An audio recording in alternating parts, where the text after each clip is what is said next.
Welcome to the BenGreenfieldFitness.com podcast. We provide you with free exercise, nutrition, weight loss, triathlon, and wellness advice from the top fitness experts in the nation.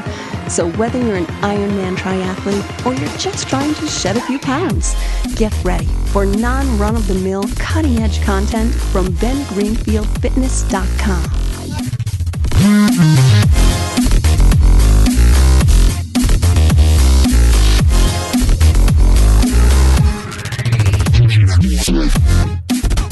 Hey folks, welcome to this special episode of the Ben Greenfield Fitness podcast, in which we're going to talk about ketosis dangers and how to maximize the nutrient density of a low-carb, high-fat diet. Now, I don't think it's any secret that I often have this giant fat-filled ketogenic kale shake for breakfast. And sometimes it's not just for breakfast, but actually multiple times during the day, especially on busy days. There's even been occasional days where I've had my special ketogenic kale shake for breakfast, lunch, and dinner. Now, I'm about to give you the recipe for that shake, but I'll also put the recipe over in the show notes for this episode, which you can find at bengreenfieldfitness.com/282. Now, you'll need a powerful blender for this one. I use one called an Omni blender. And you take a couple large handfuls of kale, preferably dinosaur kale, that's been lightly steamed to get rid of some of the oxalic acid, and then drained. And then you toss the kale in the blender. And then you add a bunch of things that are going to turn this into the most nutrient-dense shake you've ever had. You add a handful of raw almonds, 3 to 5 raw Brazil nuts, preferably ones that you've purchased in the shell so they don't get too moldy, a half to a full avocado, a teaspoon of cinnamon, which will help you regulate blood sugar, 1 to 2 tablespoons of a good dark chocolate powder, and then about 4 to 6 ounces of full-fat coconut milk, preferably the BPA-free variety. I'll put links to some of my favorites over in the show notes. Now, I'll often add in a handful of fresh herbs, like cilantro or parsley or mint, and those are fantastic for cleansing the gut and the liver, too. So you put all that in the blender, and then you push blend. Now, after about 60 seconds of pulverizing, you then stir in some of the things that you don't necessarily want to pulverize, but that are going to help out with this smoothie. You stir in 1 to 2 heaping scoops of a good grass-fed, cold-processed whey protein powder, preferably from an organic source, or a vegan protein powder, like a pea or rice or a hemp protein blend. And then, for a bit of added texture, and yes, I like to chew my smoothie so I get better nutrient absorption, you can add a handful of unsweetened coconut flakes and about a tablespoon or 2 of organic cacao nibs. And I actually sprinkle just a little bit of Aztecan sea salt on top of my smoothie when I finish it. Now, this may sound like a lot, but I've memorized the recipe after making it for a few weeks and can literally bang this bad boy out in about 5-6 minutes flat. And I literally have it for breakfast every morning. It tastes magical. And this recipe has never ripped me out of ketosis, despite it being a good 800 to 1,000 calories if you make a big one. I'll link over in the show notes to a video of me walking you through the smoothie and the full recipe that I just outlined. And again, you can grab those over at bengreenfieldfitness.com/282. Now, that shake is certainly a good example of a high-fat, low-carb meal that keeps you in ketosis. But perhaps more importantly, it's also really, really nutrient-dense. And that's a characteristic of low-carb, high-fat, ketogenic meals that's kind of lost in an era of just guzzling MCT oil or consuming insane amounts of heavy cream and butter. Now, lack of nutrient density is just one serious danger of ketosis. And my guest on today's podcast, who I'll introduce in just a second, is going to explain why that is, tell you the best way to achieve ketosis, why you might want to do so in the first place, and also give you the best nutrient-dense foods and meals that you must include on a ketogenic diet if you truly want to optimize your vitamins, your minerals, your nutrients, your micronutrients, and not put yourself into some kind of a hormonal imbalance. Now, before we jump into the interview with my guest, who, again, I'll introduce in detail in just a moment, I want to give you a few special announcements. First of all, we have a new fasted, fat-burning, ketogenic nutrition expert available for consulting. He's over at Pacific Elite Fitness. He's been on the podcast before. His name is Barry Murray.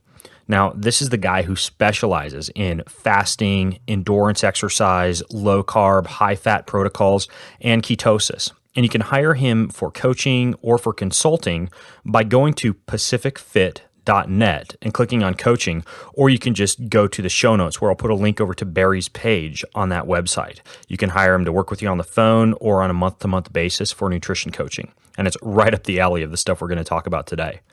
The other thing I wanted to mention to you is that we released a premium podcast episode last Sunday, if you're listening to this episode at the time that the podcast is released. Now, the title of that episode was Insider Pro Athlete Nutrition Consult with Ben Greenfield. And in that episode, you get to sit in and hear me personally analyze, go through, and break down the diet of a professional Spartan athlete who I work with. Now, accessing all the premium episodes, and there's over 300 special hidden episodes of Ben Greenfield Fitness that you can get. That's all available over at bengreenfieldfitness.com/premium. And it's $9.99 for an entire year of premium access. You don't have to have the phone app or anything like that. You can access it from your computer, iTunes, wherever, just as you would normally access this free podcast. So check that out over at bengreenfieldfitness.com/premium. I'll have links to everything that I just talked about over at bengreenfieldfitness.com/282. And now let's jump in and learn how to maximize the nutrient density of a ketogenic diet. Hey folks, it's Ben Greenfield, and as promised, my guest today is going to fill us in on everything that we need to know about maximizing the nutrient density of a ketogenic diet. But she also has a really unique story. Her name is Dr. Terry Wahls, and Terry is a board-certified internal medicine physician and clinical professor of medicine at the University of Iowa, and she teaches internal medicine residents there in their primary care. At the care clinic, she sees patients in a traumatic brain injury clinic, and she conducts clinical trials. But she herself is also a patient with a chronic progressive neurological disorder, which is secondary progressive multiple sclerosis. And that confined her to a wheelchair for 4 years. Now, during that time, Dr. Wahls did not give up, and she has an incredible story that if you really want to delve into the full details of, I'm going to link over to her new book, as well as her TEDx talk, which is simply amazing. She gave a TEDx talk you may have seen called Minding Your Mitochondria. Now, Dr. Wahls delved into the medical literature looking into answers about what drove disability in the setting of MS, and she delved into the latest research on autoimmune disease, brain biology, vitamins, minerals, antioxidants, essential fatty acids, and she really focused on trying to fix this with food rather than pills and supplements. She eventually adopted a really nutrient-rich version of the paleo diet, and then she gradually refined and integrated that into a regimen of rich and nourishing foods. And she even has some interesting things she talks about in her book, like neuromuscular electrical stimulation, and also her spin on a ketogenic diet that you're going to discover in this podcast.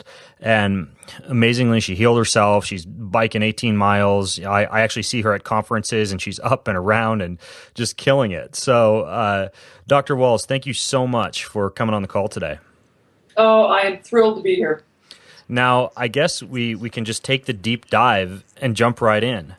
Why or how did you turn to ketosis as one of the dietary strategies that you used? Well, I got turned on to reading the literature, the basic science, and I had been reading about ketosis as a way to treat epilepsy, and that there were several studies of ketosis diets or ketogenic diets for other brain disorders like Lou Gehrig's disease or ALS, Parkinson's disease, dementia, bipolar, schizophrenia. And I certainly saw that ketosis is very beneficial for brain cells, stimulating the signals to repair the brain, build new connections, and repair myelin, which are very, very good things to do. What had bothered me was that the diets that were described, as I looked at them, and measured them up against the 31 nutrients that my reading of the science had said were critical to brain cell biology, the ketogenic diets were not delivering that. So, it's like, well, that would be helpful, but you would get into long-term problems if you aren't nutrient rich. And so then I started, because I like experimenting on myself, I started experimenting to see if I could create a diet that would put me in ketosis, but would still have more than enough of those 31 nutrients. And so that took me, 6 months of tinkering with my food rules, with my diet choices, and then verifying that with nutrition recalls that my research registered dietitian would run on my diet to see, okay, did that menu deliver the 31 nutrients? Well, no, so we have to do a little more tinkering. And finally, we got a plan that was consistently putting me in ketosis and consistently hitting and exceeding the requirements that I laid out for those 31 key nutrients. And that's what we wrote about in the book. Now, in terms of why ketones would have actually helped you, why the production of burning fats and generating ketones would have helped you, what's the actual science behind that? Like, what's going on in your brain when you're accessing ketones versus, say, glucose? So, if you're accessing glucose, insulin is part of the equation. And so you're going to have insulin in the brain and in the body to manage that glucose. Insulin in the brain competes with the enzymes that clear out the neurofibrillary tangles that are part of Alzheimer's and other dementing processes. Got it. So that's a very important connection that's really been being discovered just in the last few years. So one big benefit is by burning fat, you don't need near the amount of insulin. And so your enzymes that are keeping your brain clear of trash are able to do that more efficiently. So that's benefit number one. Benefit number two, the ketones increase the generation of nerve growth factors. And there are several nerve growth factors, but nerve growth factor, brain-derived neurotrophic factor, glial cell growth factor, and these hormones in the brain signal to the brain cells to do more nurturing and repair of myelin, which for MS and many diseases is being damaged. And these nerve growth hormones also initiate more connectivity between brain cells. So as we mature, you want to be doing things to stimulate nerve growth factors so your brain isn't shrinking and losing connections, because when you shrink and lose connections, our cognitive skill, social skill declines. So that's really a very, very big deal. Interesting.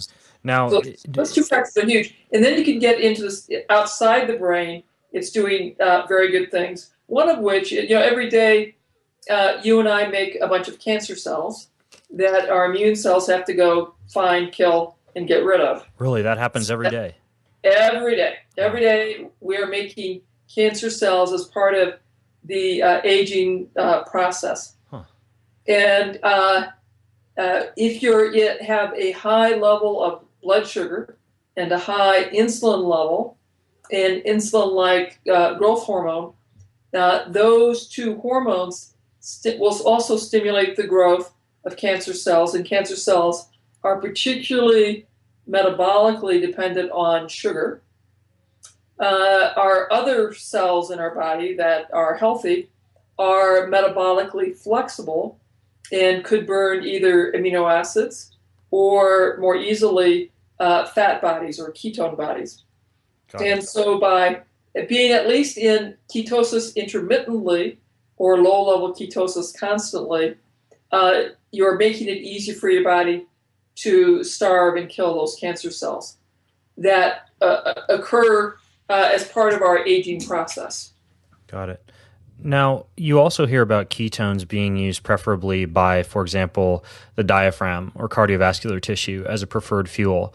When you were doing your research on ketosis, did you find some of those potential, biohacks, for lack of a better word, for endurance or performance?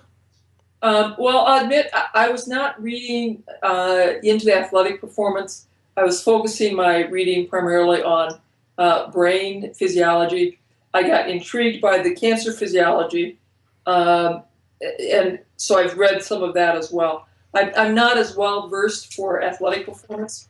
Having said that, though, I'm being contacted by athletes who have discovered my protocol and have contacted me to say that following any of those three levels has improved their athletic performance. When you say any of the three levels, you mean kind of like the three steps of the Walls protocol that you lay out in your book? Yes, exactly. Yeah. Now, you talk about in your book how back in the 1920s, when ketogenic diets were first discovered and used in epilepsy patients, how they were basically a bunch of fat, a little bit of protein, and pretty much zero carbs. But there was kind of a branch off from that form of ketosis that occurred, I think it was in the 70s, that incorporated some other forms of fats. So the scientists made the observation that medium chain triglycerides will generate more ketones per gram of fat than any other fat.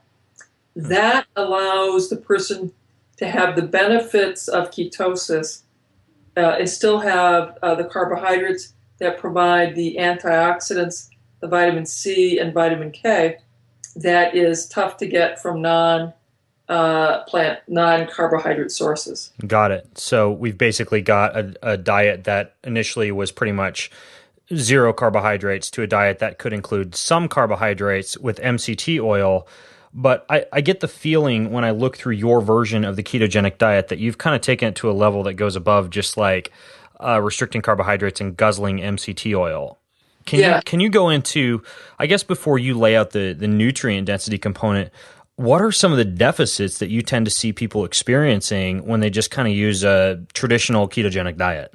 So the traditional ketogenic diets, I see a lot of butter being used, which will have vitamin A. It's going to have some vitamin K. If you have grass-fed butter, that'll be good. If you have a lot of liver, you're going to get your B vitamins. But the holes you're going to have are vitamin K and all of the antioxidants. And these antioxidants and sulfur compounds in the thiol family induce enzymes in the brain that help us make neurotransmitters, help us manage oxidative stress, and are very protective against cognitive decline.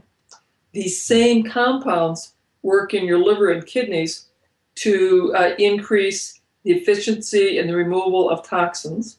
And these same compounds shift our genes from pro or increasing inflammation to turning on genes that lower inflammation. Now, this seems really interesting to me because a lot of times people will restrict sugar, starches, and carbohydrates to avoid some of the inflammation that occurs. But what could happen, it sounds like, is that you, by doing so, may somehow not get enough antioxidants and could end up inflamed from an entirely different reason. From a different pathway. Yeah. And again, I'm trying to think ancestrally, who's been in ketosis and how much of their time were they in ketosis and how did they do that? So most of our Northern European ancestors, people outside of the tropics, would have been in ketosis every winter and probably eating fats, some stored vegetables if they were in the agricultural time period. And if they were in the hunter-gatherers, just a lot of protein and perhaps some fermented foods.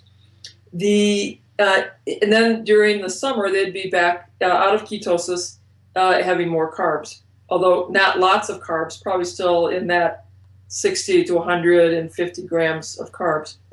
The Inuit that are 90% fat because they have fermented animal products basically 10 months out of the year, and 2 months out of the year, they'll have some seasonal plant material. What's a fermented animal product? So, and actually, I've had some of these. They ferment cod liver. They ferment seal blood. They ferment seal flippers. And if you do it wrong, you get botulism poisoning and you die. So it tastes like sort of a rich cheese. It smells really awful. But that's a big delicacy. And because they have so many organ meats and they are fermented and they are raw, they're getting their vitamin C and they're getting plenty of antioxidants. So they avoid a lot of the hormonal issues that would occur from ketosis and the absence of carbohydrates, for example, that we tend to experience in like a typical ketotic diet without organ meats. Correct. So they're having their meats raw, they're fermented, and they have, probably 25% of the protein is in the organ meat category. Now, that's not all liver by any means. So their foodstuffs is still really quite different from the foodstuffs that, say, Johns Hopkins uses. And they put people on a lot of butter, cream, 90% fat diet. Very tough to socialize, very tough to have any kind of food consumption in any social circumstance. And it's not nutritionally complete, so they have to do a lot of supplements. And, I think if you do your ketogenic diet, you'll get benefit from ketosis. People will probably have a lot of health benefits the first 2 years. But if you're not fully nutritionally providing all the vitamins, minerals, antioxidants, the chemistry that you're doing will eventually run afoul as you run out of your stores of these nutrients. And you begin to not feel well, but of course, you won't attribute it to your diet because you knew that for the first 2 years you felt great. And that's exactly what I see in the raw vegans. They feel great the first year or two because they're detoxing, because they have all these vegetables. They're ramping up their enzymes for detox. They switched over to organic, doing probably a lot of favorable lifestyle things. So they're feeling like they found the perfect answer. And then on the third to fifth year, they will have run out of their B12 and begin to have neurodegeneration and have fatigue, pain, not feeling well. But it's very hard for them to attribute it to their diet because the first 2 years it felt so incredibly helpful to them. Yeah, that makes sense. Now, in terms of eating some of these ancestral meats, everything that you just said makes sense. And I think that someone who is in a state of ketosis and listening in may already even be aware that, things like liver, for example, are actually good for them. And some of these ancestral meats, Braunschweiger, head cheese, things like that are actually going to help out. But one of the things that you talk about in the book are antioxidants, which you kind of touched on already, but antioxidants from plant foods. And I think that a lot of people are under the impressions that plant foods somehow rip you out of ketosis. Can you go into how people can get antioxidants from vegetables or other plant sources and how they can do that while staying in ketosis? So the key thing, at least in my program, is you're going to have medium chain triglycerides at every eating occasion. And you're going to choose low glycemic and low glycemic index and low glycemic load foods. So green leaves, 3 cups of green leaves with some bacon, that's not going to take you out of ketosis, not a problem. Broccoli isn't going to take you out. And we found that you could have some grated raw carrots, grated raw beets on your salad, great sources of antioxidants, but because they're raw, you can't absorb a lot of the glucose out. But if you have some oil on that salad, you're going to be able to absorb the antioxidants from those carrots and beets. Got it. And I give people instructions on how to titrate their amount of non-starchy vegetables and a few berries with their level of medium chain triglycerides that they're having, either through full-fat coconut milk, coconut oil, or you can just get MCT oil and use that. And everyone's metabolism is going to be a little different, a little unique. You may be able to tolerate a higher level of carbs than I can, or maybe I can tolerate a slightly higher level of carbs than you can. How do you know? How do you test whether or not you're in ketosis? So for the first 6 months, I did blood ketones and urine ketones. And after 6 months, I saw, and so what you typically will see, and I discuss this in the book, when you first go into ketosis, your urine will spill the ketones, and you can see it very conveniently on a urine dipstick. If you're measuring your blood ketones, you'll see that you've transitioned into active ketosis. You stay at that same diet pattern, same food pattern, but your kidneys, after 3 months, will have adapted, and they will spill fewer ketones. So for the same blood ketone level, let's say 1.5 to 2, instead of having large ketones, after 3 to 6 months, I will have small to trace ketones. Now, is that simply because your body is utilizing those ketones more efficiently? No, I think it's because your kidneys are doing a better job of recycling them. Okay, gotcha. Interesting. And so, after 3 months to 6 months, you could just follow your urine ketones, or you could decide that I'm just going to follow my urine ketones from the beginning, and realize in the first 3 months it's easier to get a little higher ketones, but then it'll come back down. And to not be stressed over the fact, I'm only seem to be small trace ketones. I'm not getting those large ketones anymore. And I tell people, you can be satisfied with that. We only need to be showing some ketones just to know that we aren't burning sugar. Gotcha. Have you ever used the breath ketone meters, by the way? I did not, because the breath ketone meters simply tell you, I think the level is 1.2. I wanted to see how high I could get. So I was having ketones ranging from 1.2 to 6 when I was doing blood ketones. Gotcha. Yeah, the breath ketones will just tell you whether you're in ketosis or not in ketosis. They don't actually quantify the level of it. So, and the other thing is, I'm a researcher, and so I'm trying to figure out which blood ketone meter we're going to use for our study, and how much information we could get. So I stuck my finger every day for 6 months. Got it. Okay, so in the Walls protocol, you actually say we can get away with about 6 cups of vegetables per day, but you're just recommending that we include something like coconut milk or MCT oil every time that we eat those type of nutrient-rich vegetables. Correct. Okay. There are a variety of ways of doing it. You could make these lovely coconut curry sauces. I do that for some meals. Sometimes I have a few berries for my, and then I have coconut milk over the berries. That's incredibly yummy. So you're doing fruit too, because that's another thing that the people totally shy away from on a ketogenic diet. How much fruit are you eating, and how are you doing that? 1 cup or less, depending on the fruit. So a cup of cranberries will be perfectly fine. A cup of aronia berries, because these are very, very tart. That'll be fine. Okay. So tart, not sweet. Tart, not sweet. So, and the other thing to do is you follow your ketones, and that will tell you. I have fresh berries in my house year round. So when my strawberries and raspberries come in, I'll have a cup of berries. And sometimes they're so yummy, I decide to have a second cup. If I have 2 cups, I'll be out of ketosis. Got it. And the other thing I've decided is it's okay to be out of ketosis a day or two and not get freaked out about that. If the reason I'm out is because I ate incredibly nutrient-dense foods for my antioxidants.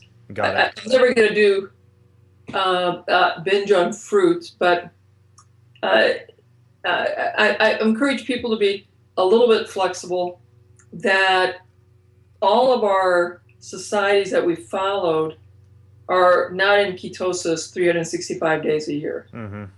That they do have some times when they burn glucose. So in my book, I tell people it's okay to be intermittently in ketosis. It's okay to be in low-level ketosis all the time. Would that be even in the case of something like MS or epileptic seizures or something along those lines? Is it still okay to go in and out? Scientifically, we don't know that answer.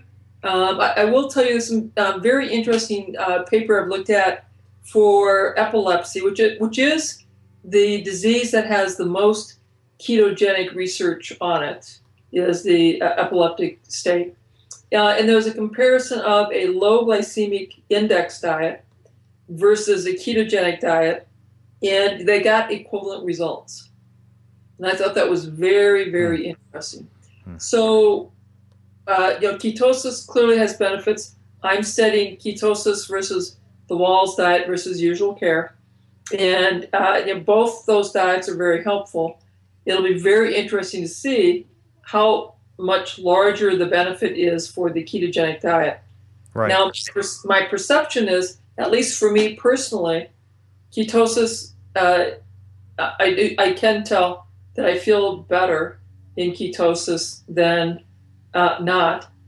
But it's moderately better. It's not dramatically better. Mm-hmm. And I'm just very, very curious to see how our study population does. Will we see a difference between these two diets? We certainly can tell from our subject perspective, the ketogenic diet is much harder for people to adopt and sustain successfully. The Walls diet is much easier. And so it will be applicable for some people who are going to be quite willing and ready to go to the ketogenic diet. But others may find it socially easier to get their whole family on board with the Walls diet, and that's what they do, or the Walls paleo diet. Gotcha. Okay. They have a variety of levels. Now, in terms of kind of a day in the life of nutrient-dense eating for ketosis, I want to get into some of your, like kind of your basic breakfast, lunches, dinners, etc. But before that, I have one other question for you when we're talking about this whole issue of measuring and intermittent ketosis. You obviously measure ketones via your urine or via your blood, but do you kind of keep your finger on the pulse of other things? Like, do you look at your thyroid or any of your hormones or anything else to kind of see if you're doing okay? Like, do you do like SpectraCell micronutrient analysis or any of these fancy tests to kind of make sure that you're covering your bases? So in our clinical trials, we do a genoma diagnostic NutriEval. So I really understand how well the mitochondria are working, how well the chemistry is working for the processing of energy in the Krebs cycle, for making neurotransmitters, for making cell membranes. We've got that detail. We see how that changes over the duration of the study. Okay, gotcha. That sounds kind of similar to like I know Metametrics has one called an ion panel. That's a really very, very similar. Yeah, their ion profile. What about like thyroid panel, anything like that? Do you ever notice issues? I don't do the thyroid panel, and I'm not doing hormones. We do toxicology, so we know how poisoned everyone is. Mm-hmm. And the answer is everyone is. In my clinical practice, where I see people with traumatic brain injury and lots of mental health stuff, and evidence of hormonal dysregulation, probably related to toxin exposure. Then I also see people in what we call the therapeutic lifestyle clinic, where people can come who are willing to use diet and lifestyle to tackle their health issues. And we're seeing lots of course, obesity, people with autoimmune conditions, and many with several autoimmune conditions. And we use diet and lifestyle. I do not get any of those fancy nutrition evaluations that I can do in my clinical trials. So I just do basic conventional medicine type labs, diet and lifestyle, and we put people based on the Walls diet, then we get them on the paleo diet. And some people we get into ketosis, but not everyone. What was the name of that toxicology test that you run on people to see if they're toxic or not? Right, a 24-hour urine for heavy metals. Okay, that's something that folks could run through like their local naturopathic physician or something like that? Yes. And you find that almost everybody is toxic, huh? Oh, everyone's toxic. And that makes sense. We have multiple research papers that are out that show our children that are being born right now have over 200 synthetic chemicals in them, heavy metals, plastic solvents, fragrances, that are there at birth before they start interacting with our environment, which has chemicals in the indoor space and the outdoor space in our food and water. And depending on your diet, you either have everything you need to process and eliminate those, or you're storing them in your fat. And that's where shifting to something like this Wall's Paleo Plus protocol or a ketogenic protocol that's nutrient dense would actually help. So all three of my levels were designed to be able to support detoxification. Do you recommend that people, because we don't delve into it too much or haven't so far, but you've got kind of three levels. You have can you give us a brief outline of those three levels and kind of Sure. as a follow up, whether people should start with the first two levels before jumping into that third nutrient dense ketogenic level? So we have three levels. The first level stresses the 9 cups of vegetables, greens, sulfur rich, and color. In those three, the greens, color, sulfur, ramp up enzymes in your brain to do many protective things, and they ramp up enzymes in your liver and kidneys to process and eliminate toxins. So that's step one. And people often have a detox reaction the first week with more headaches, more malaise, body aches. They may have acne as the bromine's coming out through the skin. Usually by week 2, the headaches are less, the body aches are less, and they're beginning to have more energy. When they are ready, we get them into the Wall's Paleo, which is going to add seaweed, and the seaweed adds more iodine, selenium, which is very important for the processing of lead, mercury, arsenic. Then the next level is ketosis.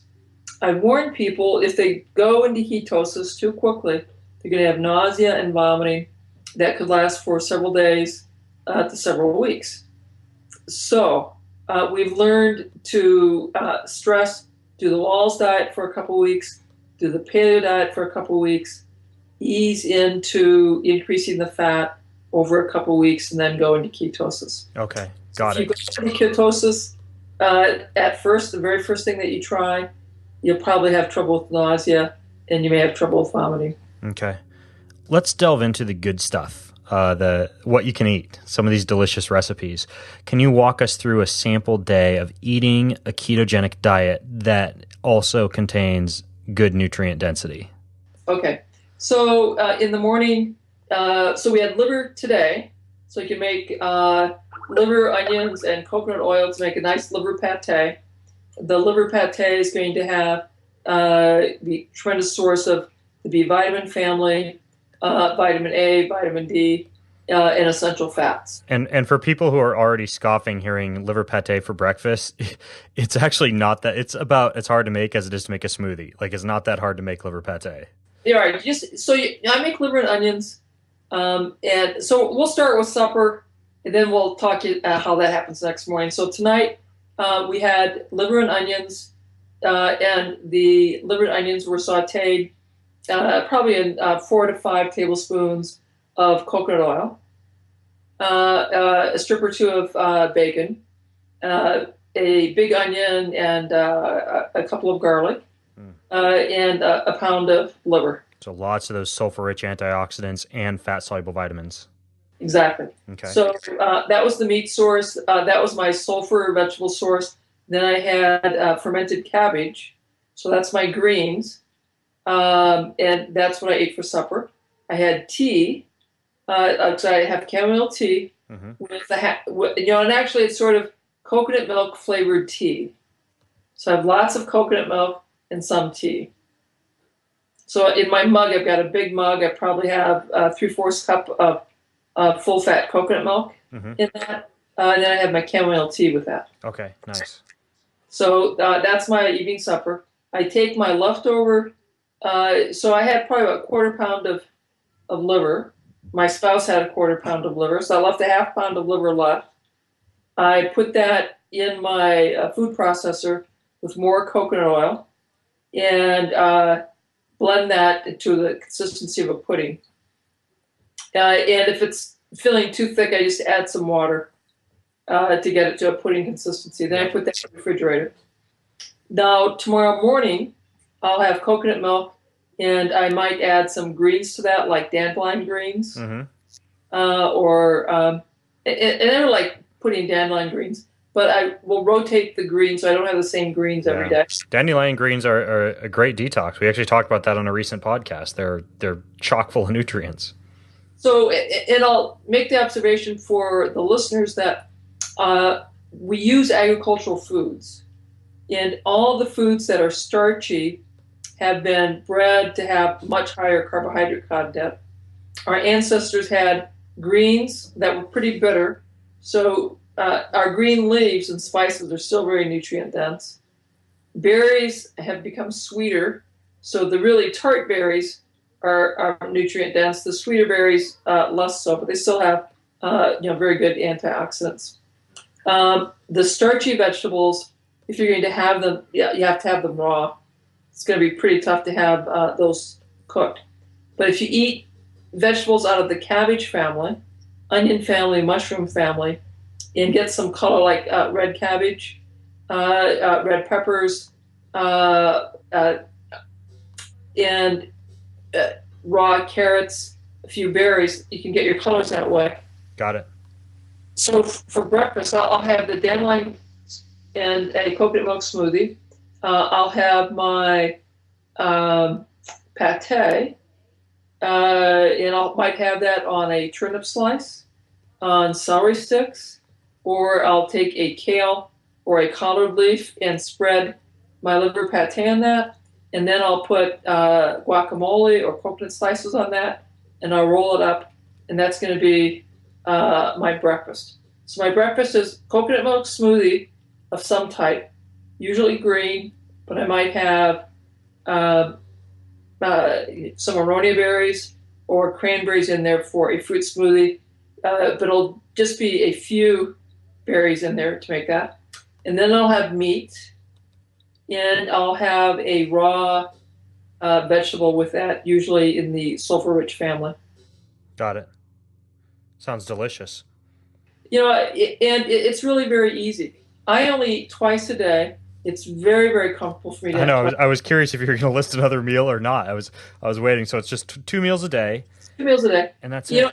And it's very comfortable once you're in ketosis. Oh, yeah. I mean, well, Yes. I've gone out and done monster bike rides in ketosis. We've actually had Dr. Peter Attia on the show, who has done long periods of fasting and gone out and ridden, 6-hour sufferfests in ketosis. So it's certainly doable.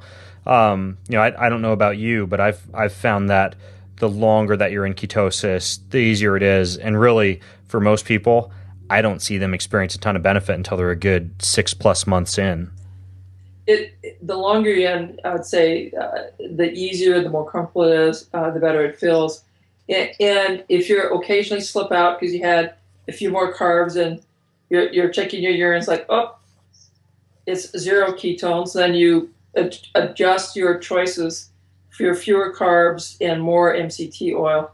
Then you can get back in the next day. Yeah. And that's fine. I certainly encourage people to do a daily check of some type, either the breath meter, blood meter, or urine meter.